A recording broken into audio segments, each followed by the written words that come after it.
Hi everyone, Sophs here back again with another Netflix review. Remember, I'm taking a bit of a break for the rest of the year with Fitness Journey Talk, just for something a little bit different on my channel. So this time I am reviewing part 2 of a Netflix series, Making a Murderer. Now, if you haven't watched part 2 yet, I highly recommend you watch it. There's a lot of new details of basically after post conviction that has been going on since we last were from in 2015, and it's pretty interesting, as I was watching this the first time and then I had to watch it a second time just to make sure that I know when I can talk to you guys about it. Kathleen is an incredible lawyer. She says that if you hire me and I find you guilty, I bet you I will do a better way of finding evidence and putting you in jail, something like that. And I have to admit, I'm more convinced now that that Steve Avery was framed by the police in Wisconsin, and it sounds really sus when you actually are watching, for example, the interrogation of Brandon when he was only 16 years old. That gives me the creeps.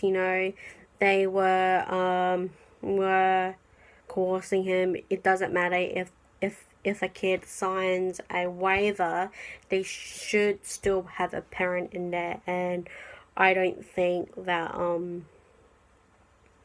they wanted Brandon's mum in there, which is really ridiculous. And it feels like none of this was by the book. Like, they finally got something on Stephen Avery, finally to put him away for good, and it feels like that this investigation wasn't even done properly.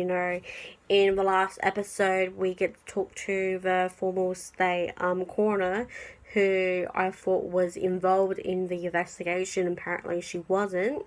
And to hear her story, how she was told to stay away or she would have actually gotten arrested, but it was the opposite. Because she's the coroner, she can actually get the sheriff arrested. And in 2007, 6 months after the trial, she retired because she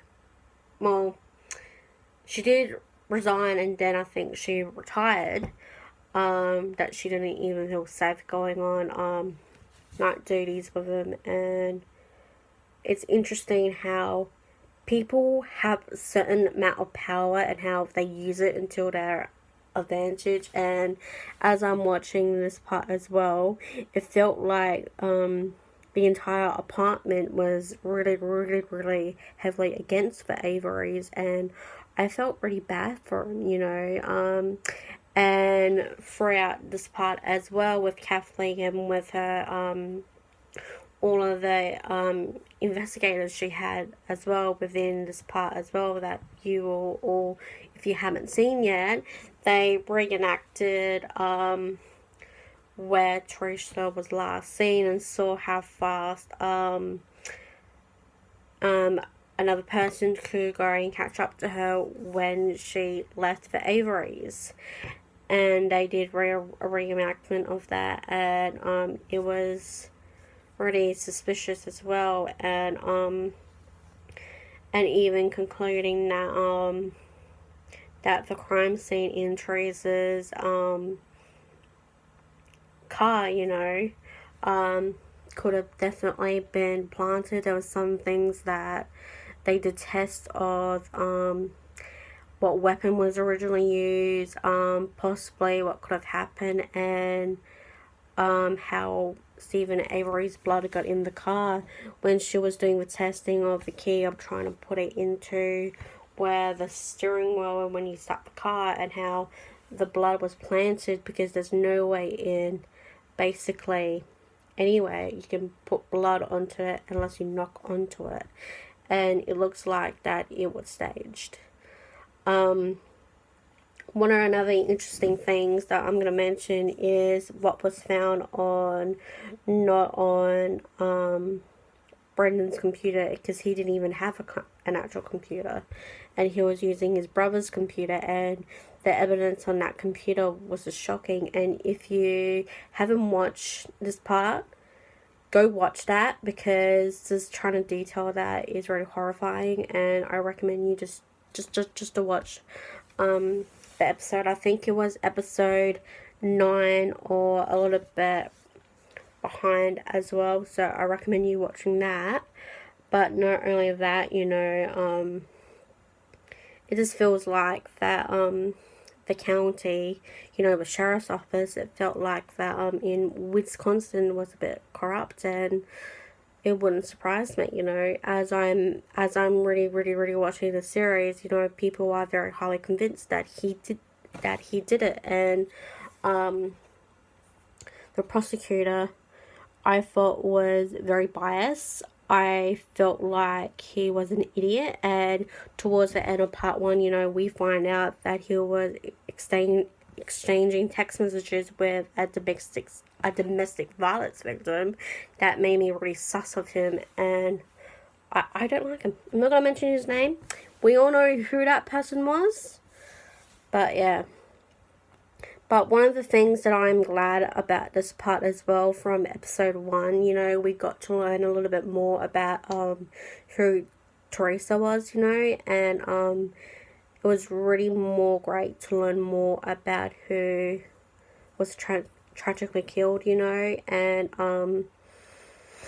I really wanted to know more about who Teresa Holbach was, and in that first episode was a good thing, I didn't know that she went to Sydney, Australia. She was loved by so many people. A fun run was in her honor up to when all the Netflix came out back in 2015, and I understand if they don't want to participate in this particular series, because rehashing old wounds is just terrible. And at the end of this month, in October, is I think 10 or 11 years after when she was murdered, and I wanted to end off on saying to her family, I never know how it feels to lose someone very close to you, especially in this horrible way.